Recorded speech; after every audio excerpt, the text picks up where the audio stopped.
Quando a gente estuda teologia, num curso, nós vamos estudar várias coisas. A gente vai estudar evangelismo, discipulado, vida cristã. A gente vai estudar liderança, vai estudar sobre a Bíblia, sobre Deus, sobre Cristo, o Espírito Santo, sobre o pecado, sobre a salvação, sobre a volta de Jesus. A gente vai estudar vários assuntos, direto ou indiretamente está relacionado a Deus, é o estudo da teologia. Mas só que a teologia propriamente dita é o estudo de Deus, sobre quem Ele é, o que Ele faz e o que Ele quer.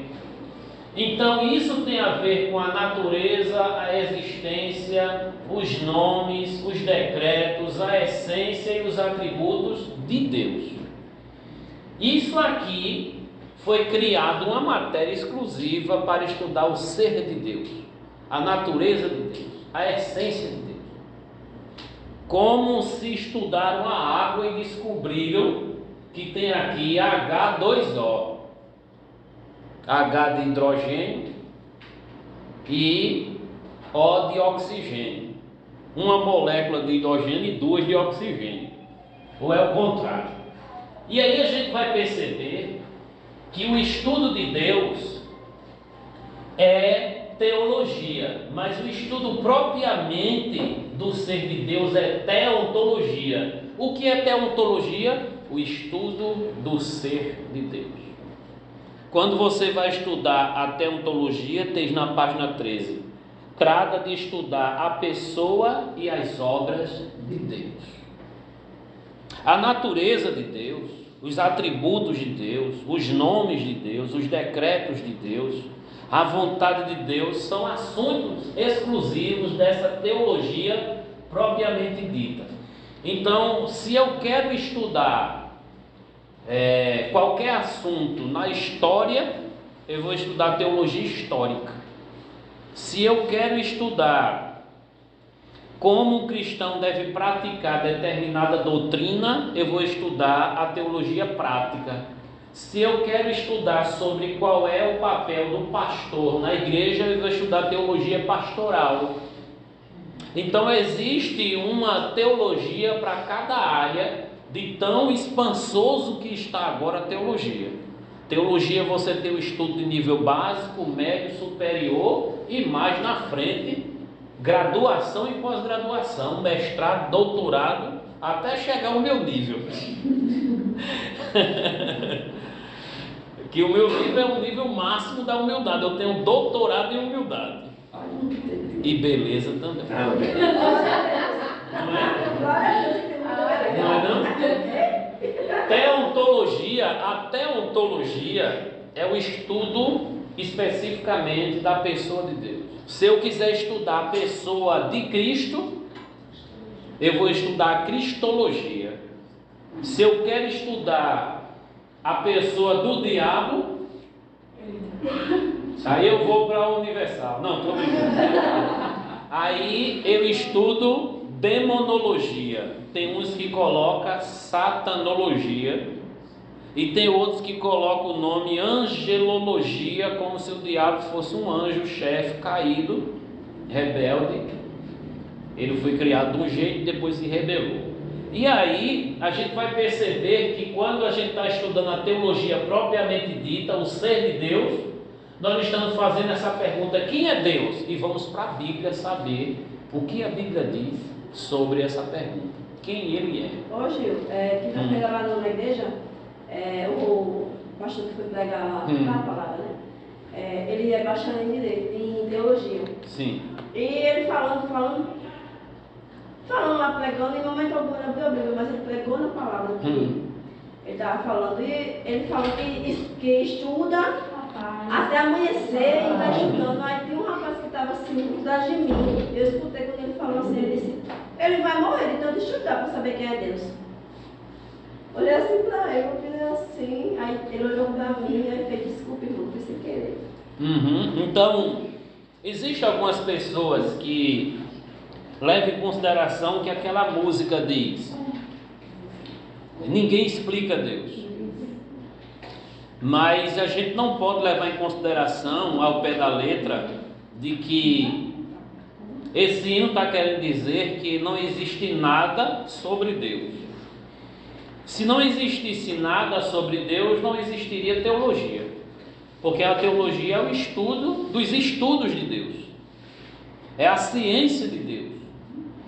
É a área do academicismo que reúne informações que apontam para o divino, o sobrenatural, o espiritual. Então, na perspectiva de cada religião, tem uma teologia. Existe a teologia católica e a protestante. A gente viu na aula passada. Existe a teologia de uma denominação evangélica e a teologia de outra. Não é à toa que tem batista e assembleia, congregacional e presbiteriana, universal, mundial, internacional e o qualquer algo que tiver aí. Não é? Então, se tem uma denominação diferente, é porque começou com outra perspectiva, com outra realidade, e pode ter alguma coisa comum, mas preferiu não se juntar. Eu prefiro ir por aqui, por esse caminho. E cada um vai dar conta de si mesmo a Deus. Não é? Não cabe a nós fazer juízo de valor, qual é a que está certo, qual é a que está errado, mas a Bíblia aponta para características fundamentais do que é a verdade e do que é a mentira, do que vem de Deus e do que não vem. E a Bíblia fala de doutrina do homem, doutrina de Deus e doutrina de demônio. E a Bíblia ensina a gente a identificar. Então, se nós vamos para a pergunta quem é Deus, o que Ele faz e o que Ele quer, nós estamos, de alguma forma, já afirmando que Ele existe e que estamos interessados em saber como Ele é e qual é Sua vontade. Então, nessa página 13, nós temos aí o capítulo 9, chamado Teologia Propriamente Dita, e nós temos o conceito do que é teontologia, que é a área da teologia que trata do estudo da pessoa e das obras de Deus. E aí a gente vai trabalhar essa questão da natureza de Deus e também a existência de Deus. A existência declarada, a existência provada e a existência negada. Então, quando a gente olha para 9.1, onde tem dizendo aí a natureza de Deus, nós temos um conceito bem resumido, dizendo aí, Deus é espírito pessoal, perfeitamente bom, que em santo amor cria, sustenta e dirige tudo. Então, se Deus é espírito, a gente não vai esperar nele matéria, nem estatura, nem aparência, porque o espírito não tem altura, peso, nem aparência. Então Deus, ele não vai aparecer para a gente no modelo em que a gente aparece um para o outro, porque nós somos matéria. Deus não é matéria, Deus é espírito. Já diferencia de nós. Agora, Ele nos fez parecido com Ele. A gente precisa saber em que. Deus não é como nós. Nós que somos como Deus em alguma coisa. Aí hoje é o dia de a gente pensar sobre isso. Aí, aqui está dizendo que Deus é pessoa. Isso aqui já ajuda a entender que nós temos algo que Deus também tem. Deus é espírito e nós temos espírito. Deus, ele é pessoa e nós somos pessoa. Logo, nós temos algo parecido com Deus. Só que Deus não é matéria. Deus não tem aparência física. Então já diferencia de nós, porque o ser humano, um atributo que o ser humano tem, que Deus não tem, é matéria. É aparência física. O nosso Deus é um Deus sem rosto. Mas quando diz que Deus nos deu a sua imagem... É semelhança. Imagem e semelhança é uma palavra só. Então a ideia de imagem é que o ser humano, ele faz lembrar o Criador, do mesmo jeito que um quadro faz lembrar o pintor. Natural, do mesmo jeito que o relógio faz lembrar do relojoeiro. Mas a gente não pode dizer que o relojoeiro é um relógio. Dá para entender aqui o detalhe? E aí nós vamos perceber no conceito sobre quem é Deus. Diz que Ele é perfeitamente bom. E essa palavra perfeitamente não é por acaso. Deus, Ele é perfeito em tudo que Ele é. Ele é Espírito perfeito, pessoa perfeita. Ele é bom perfeitamente, santo perfeitamente, amoroso perfeitamente.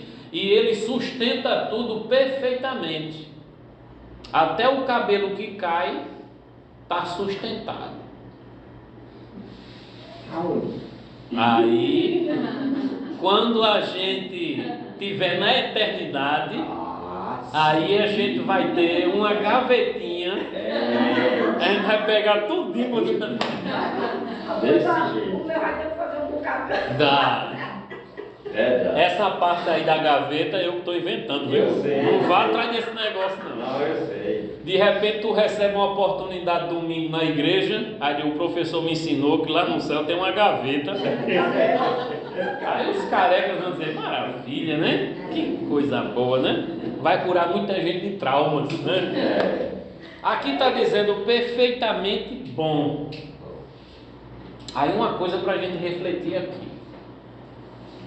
Jesus disse que o Pai é bom? Disse ou não? Disse. Mas preste atenção. Está lá uma coisa que quando a gente lê, a gente pensa que é outra coisa. Por isso que eu costumo repetir aqui muito. Está na Bíblia não é a mesma coisa que a Bíblia diz. Está na Bíblia dizendo: não me chame de bom, só há um que é bom, o Pai que está no céu. Quando Jesus disse, não me chame de bom, ele automaticamente disse, só há um que é bom, o Pai que está no céu. Preste atenção. Se Deus é bom e o Filho não é, qual é a comunhão que o Filho tem com o Pai? A gente vai estudar isso na aula que vem. Quem for faltar, eu tenho até pena. Mas na aula que vem a gente vai falar sobre o Deus Pai, Deus Filho, Deus Espírito Santo, que é o capítulo 10 da apostila. E a gente vai falar sobre a doutrina da Trindade. Como é que Deus é Pai, Filho e Espírito Santo? Parece que eu estou citando 3, mas ao mesmo tempo é um. Como minha mente vai conseguir conceber isso? Aí você vai todo domingo, 20 anos para a igreja e não consegue entender isso. Aí você vem para o querigma, uma aula só você consegue perceber que ainda tem muita coisa para entender. O ano todo, não é? Não se preocupe não. Aqui está dizendo que Ele é perfeitamente bom. Mas tem coisas que acontecem que vem de Deus, que eu fico imaginando, como assim? Um Deus bom criaria o inferno? Não é? Como é que um Deus bom ou criaria o diabo ou amaldiçoaria um anjo de tal forma que se tornasse o diabo e o bicho perturba? O cão perturba e Deus sabia que ele ia perturbar, principalmente o povo dele.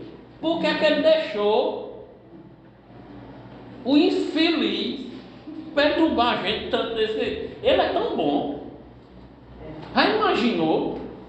Você não gosta de cachorro, aí seu marido vai e traz um cachorro para dentro de casa. Aí diz, mulher, eu te amo. Aí você diria, se você me amasse, você não traria esse cachorro para me atentar. Meu marido. Não é? Aí você fica imaginando, Deus é bom ao ponto de permitir que o diabo entrasse no Éden e perturbasse a mulher e o homem ao ponto de o pecado entrar. Deus é tão bom ao ponto de deixar que o seu filho morresse numa cruz. Ele não poderia resolver sem matar o filho. Deus é tão bom, como é que Ele é bom? E é bom tão perfeito, ao ponto de criar um inferno e permitir que imagem e semelhança dele vá para lá, para o inferno, sofrer eternamente. Como é que Ele é bom? Aí é onde a gente vai estudar para saber o nível dessa bondade. Como é que tudo isso coopera para que não atinja a bondade de Deus? Porque aqui a afirmação é uma afirmação bem alta. Ele é bom, tão bom que Ele é perfeito. Só que a nossa mente tem que raciocinar perfeitamente para poder alcançar esse lado bom de Deus, que dói, que fere e mata, mas é bom. Olha que bondade, não é? Você quer fazer um peru assado, bem temperado, no Natal, para agradar sua esposa? Aí ela vê o peru maravilhoso, ela vai dizer: esse homem me ama, que homem bom, me deu um peru assado, tô ruim para eu comer. Mas se der um cachorro, bater... Não, mas tenha calma. Foi o mesmo homem que deu o cachorro, deu o peru. Só que o peru morreu para poder ser assado. Você precisou matar para ser bom. Entende onde eu quero chegar? Aí o peru olha para você e diz assim: feliz, me matou para agradar a mulher. Então, dependendo da perspectiva, você vai perceber que alguns vão enxergar Deus como mal e Deus como bom. Na pandemia, muita gente se desviou porque Deus levou alguém que você não queria que levasse. Entende onde eu quero chegar aqui? Então, Deus é bom por conveniência na cabeça de muitos crentes. Se Deus fizer do jeito que eu quero, Ele é bom para mim. Tu és fiel, Senhor. Aí quando diz que Ele é fiel, diz fiel a mim. Então, se Deus é fiel a mim, por conveniência Ele é bom. Ele é fiel à sua palavra.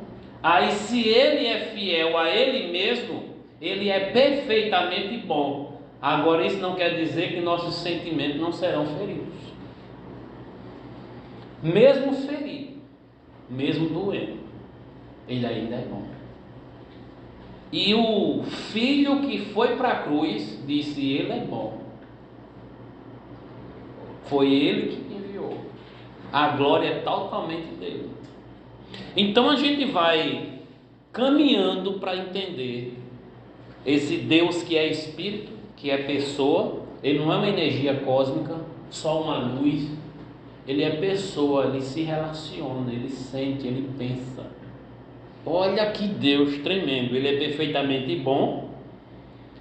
Aí diz que Ele cria, sustenta e dirige tudo. Olha como isso aqui, o tudo, inclui tudo. Ele cria tudo, sustenta tudo e governa tudo. Aí diz mais assim: em santo amor. Como é que tudo que existe vem da santidade, da bondade e do amor de Deus? A morte, por exemplo, quem criou? O inferno, por exemplo, quem criou? Se diz que Ele cria tudo, sustenta tudo e dirige tudo, nesse exato momento estão procurando lá na Turquia, lá na Síria, gente que desapareceram por causa de um terremoto. Alguém vai dizer assim: não, terremoto é uma questão natural. E é. Pode ser uma questão sobrenatural? Pode. Como lá na cela,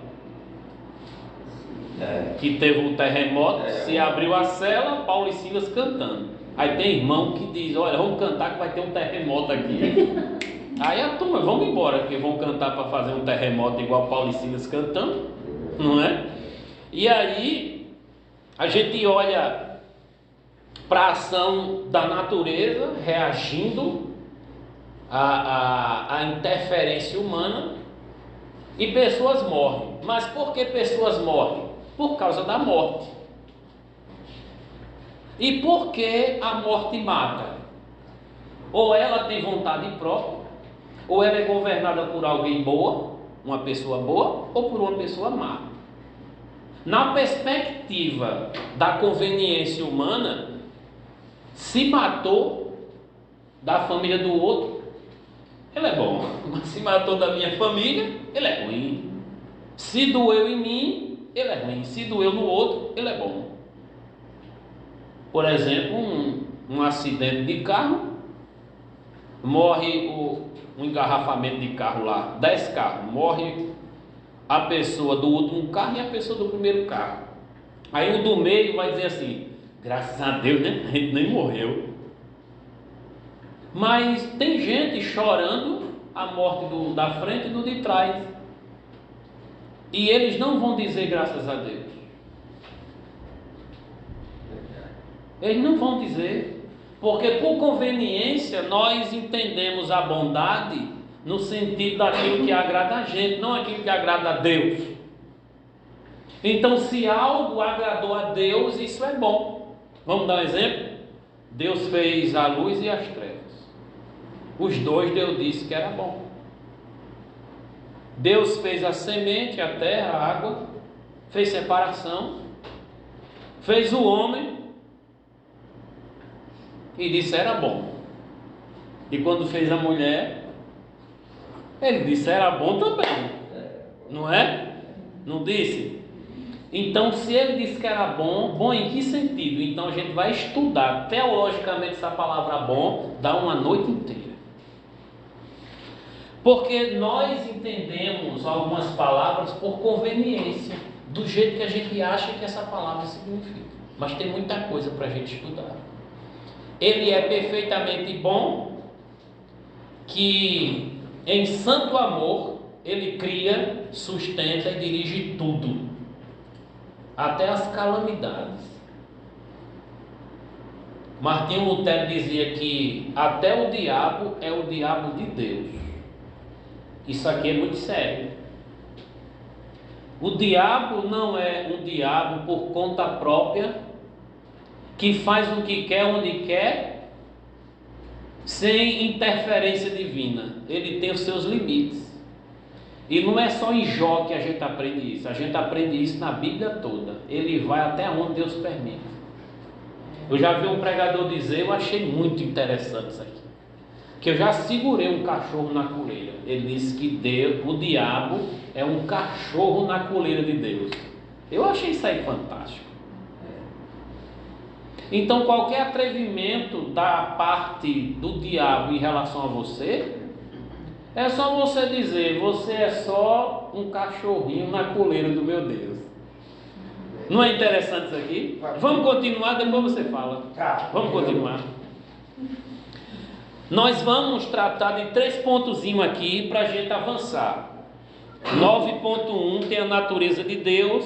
E aí, antes de 9.2 tem uns quadradinhos. A natureza de Deus, o caráter de Deus e a relação de Deus com o universo.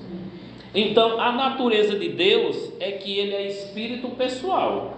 O caráter de Deus é que ele é perfeitamente bom. E a relação deles com o universo é que ele cria, sustenta e dirige tudo. E isso de tal forma que é da forma santa e mais amorosa. O capricho que ele faz atinge de forma plena a palavra perfeição. E o que nós vamos dizer desse ser, a não ser que ele é Deus? E aí, é claro, alguns vão dizer que ele não existe, mas outros vão dizer que a Bíblia prova que Deus existe, mas na verdade a Bíblia não prova, a Bíblia declara que ele existe.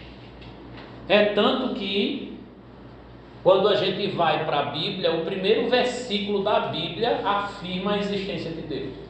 No princípio, Deus criou os céus e a terra. Ou se a gente for pegar invertido, seria Deus criou os céus e a terra no princípio.